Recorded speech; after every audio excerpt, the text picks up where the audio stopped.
લોકસભા સામાન્ય ચૂંટણી 2024 મુક્ત, ન્યાયી અને નિર્ભય વાતાવરણમાં યોજાય તે માટે જિલ્લા વહીવટી તંત્ર એક્શન મોડમાં કામગીરી કરી રહ્યું છે. નવ સુરેન્દ્રનગર સંસદીય મત વિસ્તારના લોકો કોઈપણ પ્રકારના ભય કે લાલચ વગર નિર્ભય બની પોતાના મતાધિકારનો ઉપયોગ કરી શકે તે માટે ચૂંટણી તંત્ર દ્વારા તમામ વ્યવસ્થાઓ સુનિશ્ચિત કરવામાં આવી છે.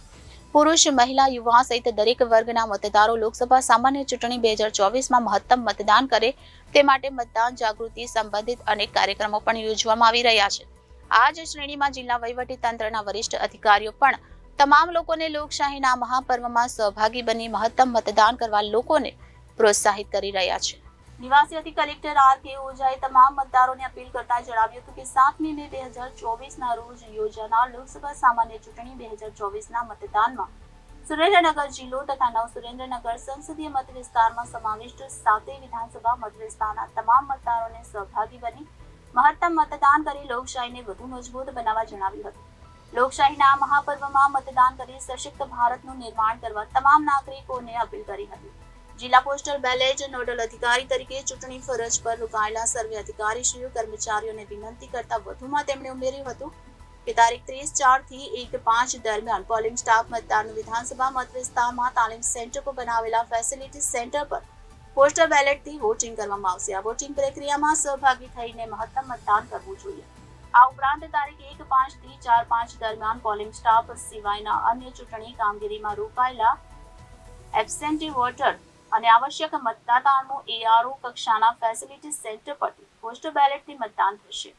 આ પ્રક્રિયામાં મહત્તમ મતદાન કરી સશક્ત ભારતનું નિર્માણ કરવા જણાવ્યું હતું. લોકસભા સામાન્ય ચૂંટણી 2024ના મતદાનને હવે ગણતરીના દિવસ બાકી છે ત્યારે જિલ્લા ચૂંટણી તંત્ર દ્વારા જિલ્લામાં મહત્તમ મતદાન થાય તે માટે સક્રિય કામગીરી સાથે ચૂંટણી નિષ્પક્ષ અને શાંતિપૂર્ણ માહોલમાં સંપન્ન થાય તે માટે બનતા તમામ પ્રયાસ હાથ ધરાયા છે.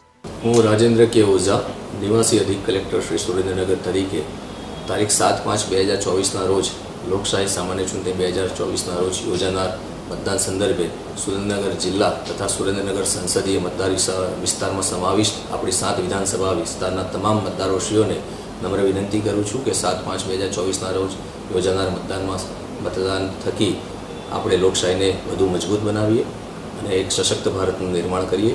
આ સિવાય જિલ્લા પોસ્ટલ બેલેટ નોડલ અધિકારી તરીકે પણ મારી ચૂંટણી ફરજ પર રોકાયેલ સર્વે અધિકારીશ્રીઓ કર્મચારીઓને પણ વિનંતી કે આપણે આવનારી તારીખ 30/4 તથા 1/5ના રોજ પણ તમામ વિધાનસભા મત વિસ્તારમાં તાલીમ સેન્ટર ઉપર પણ એક ફેસિલિટેશન સેન્ટર દ્વારા કર્મચારીઓને પણ મતદાનની તાલીમ પ્રક્રિયા દરમિયાન પણ આપણે મતદાનનું પ્રક્રિયાનું નિર્માણ કરવા જઈ રહ્યા છીએ. તેમાં પણ આપણે વોર્ડ થકી પોસ્ટલ બેલેટથી પણ આપણે સહભાગી થઈએ.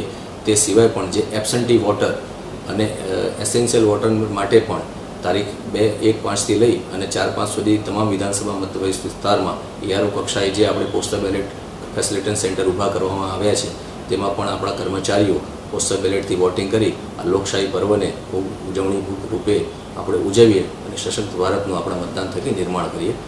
ભારત માતા કી જય. Bureau report Janadesh news Surendranagar.